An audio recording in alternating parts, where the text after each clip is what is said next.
once in a while, I come across a study that's so juicy I do an entire video about it.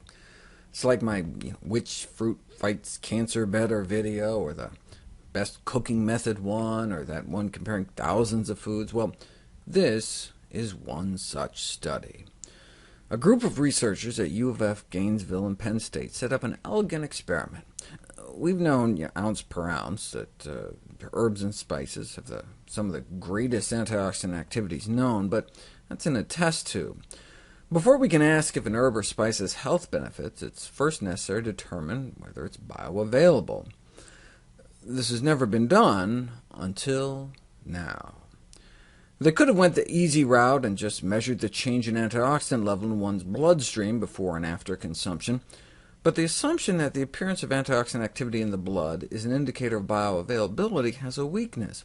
Maybe more gets absorbed than we think, but doesn't show up on antioxidant tests because it gets bound up to protein or cells, so they attempted to measure physiological changes in the blood.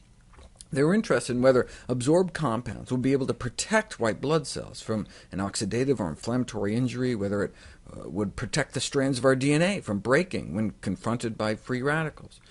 They also wondered if the consumption of herbs and spices might alter cellular inflammatory responses in the presence of a physiologically relevant inflammatory insult. What does this all mean? Well, what they did was take a bunch of people and had each of them eat different types of spices for a week. There's so many really unique things about this study, but one was that the quantity that study subjects consumed was based on the usual levels of consumption in actual food. Like, the oregano group was given a half teaspoon a day, the kinds of practical quantities people might actually eat once in a while. Then, at the end of the week, they drew blood from the dozen or so people they had adding black pepper to their diets that week, and compared the effects of their blood to the effects of the blood of the dozen on cayenne, or cinnamon, or cloves, or cumin. They had about 10 different groups of people eating about 10 different spices. Then they dripped their plasma, the liquid fraction of their blood, onto human white blood cells in a petri dish that had been exposed to an inflammatory insult.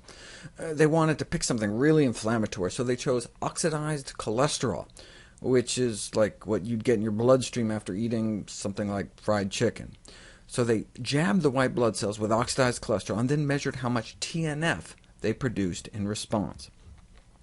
Tumor necrosis factor is a powerful inflammatory cytokine, infamous for the role it plays in autoimmune attacks like inflammatory bowel disease.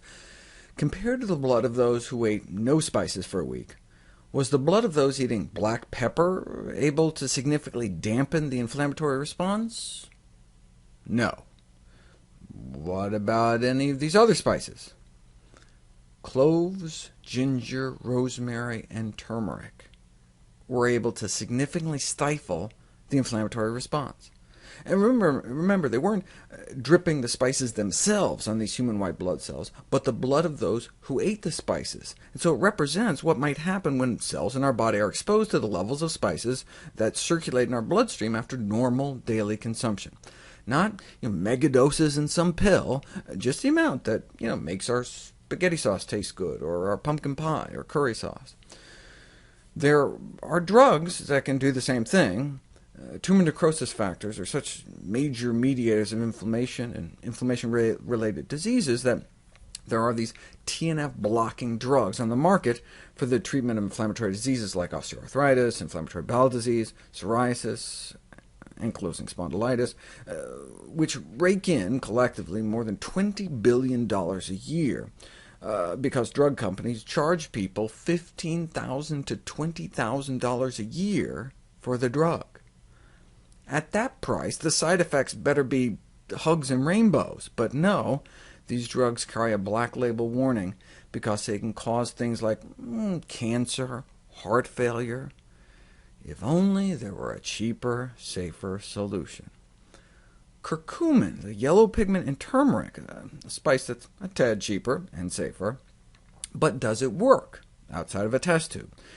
There's evidence that it may help in all the diseases for which TNF blockers are currently being used. And so with healthcare costs and safety being such major issues, this golden spice turmeric may help provide the solution.